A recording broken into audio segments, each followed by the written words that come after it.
Oh, it is Dawson Ryder. He's so reliable I almost feel that he'd be a background. Amory. You don't love him. Rosalind. I know, but I respect him, and he's a good man and a strong one. Amory, grudgingly. Yes, he's that. Rosalind. Well, here's one little thing. There was a little poor boy we met in Rye, Tuesday afternoon, and Dawson took him on his lap and talked to him, and promised him an Indian suit, and next day he remembered and bought it. And it was so sweet, and I couldn't help thinking he'd be so nice to our children, take care of them, and I wouldn't have to worry. Amory, in despair. Rosalind, Rosalind! Rosalind, with a faint roguishness.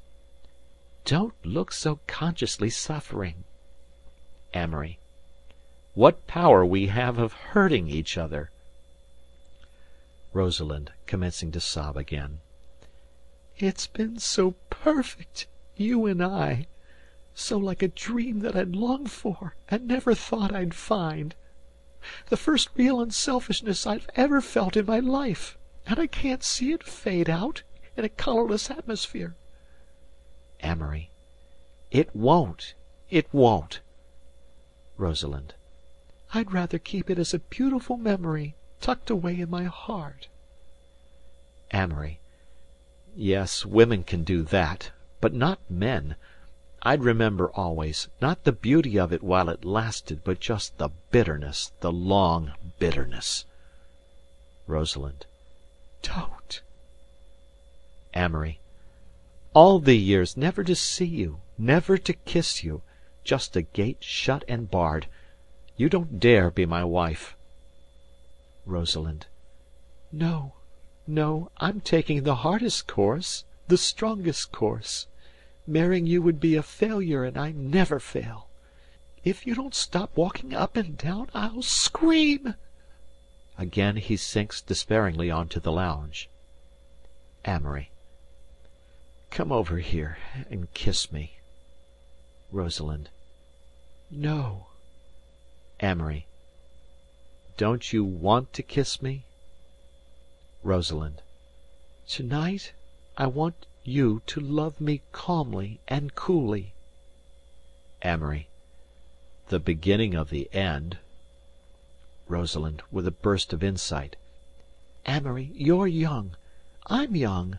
People excuse us now for our poses and vanities, for treating people like Sancho and yet getting away with it.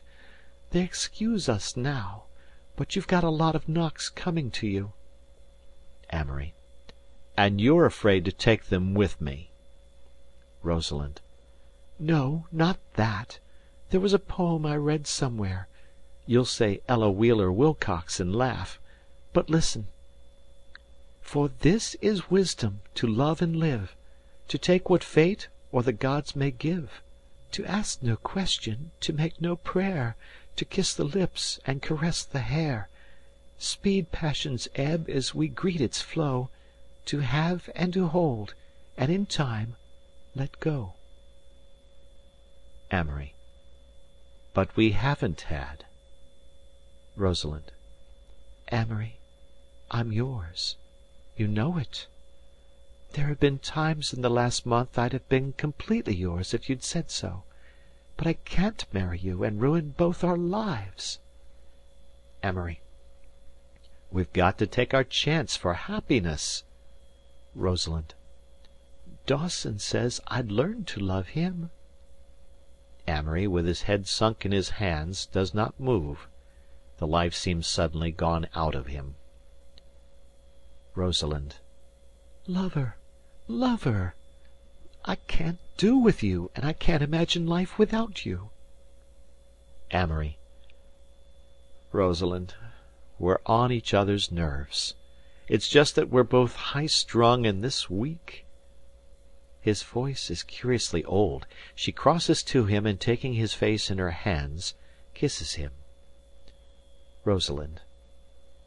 I can't, Amory. I can't be shut away from the trees and flowers, cooped up in a little flat waiting for you. You'd hate me in a narrow atmosphere. I'd make you hate me." Again she is blinded by sudden uncontrolled tears. Amory. "Rosalind." Rosalind. "Oh, darling, go. Don't make it harder. I can't stand it." Amory, his face drawn, his voice strained. "Do you know what you're saying? Do you mean forever?" There is a difference, somehow, in the quality of their suffering. Rosalind. "Can't you see?" Amory. "I'm afraid I can't, if you love me. You're afraid of taking 2 years' knocks with me." Rosalind. "I wouldn't be the Rosalind you love." Amory, a little hysterically. "I can't give you up. I can't, that's all. I've got to have you." Rosalind, a hard note in her voice. "You're being a baby now." Amory, wildly. "I don't care. You're spoiling our lives." Rosalind. "I'm doing the wise thing, the only thing." Amory. "Are you going to marry Dawson Ryder?" Rosalind. "Oh, don't ask me. You know I'm old in some ways. In others, well, I'm just a little girl. I like sunshine and pretty things and cheerfulness, and I dread responsibility. I don't want to think about pots and kitchens and brooms. I want to worry whether my legs will get slick and brown when I swim in the summer." Amory. "And you love me?" Rosalind. "That's just why it has to end. Drifting hurts too much. We can't have any more scenes like this." She draws his ring from her finger and hands it to him, their eyes blind again with tears. Amory, his lips against her wet cheek. "Don't. Keep it, please. Oh, don't break my heart." She presses the ring softly into his hand. Rosalind, brokenly. "You'd better go." Amory. "Good-bye." She looks at him once more with infinite longing, infinite sadness. Rosalind. "Don't ever forget me, Amory." Amory. "Good-bye." He goes to the door, fumbles for the knob, finds it. She sees him throw back his head, and he is gone. Gone. She half starts from the lounge and then sinks forward on her face into the pillows. Rosalind. "Oh, God, I want to die." After a moment she rises and with her eyes closed feels her way to the door. Then she turns and looks once more at the room. Here they had sat and dreamed.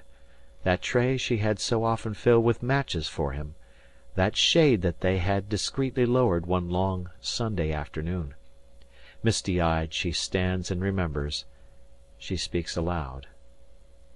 "Oh, Amory, what have I done to you?"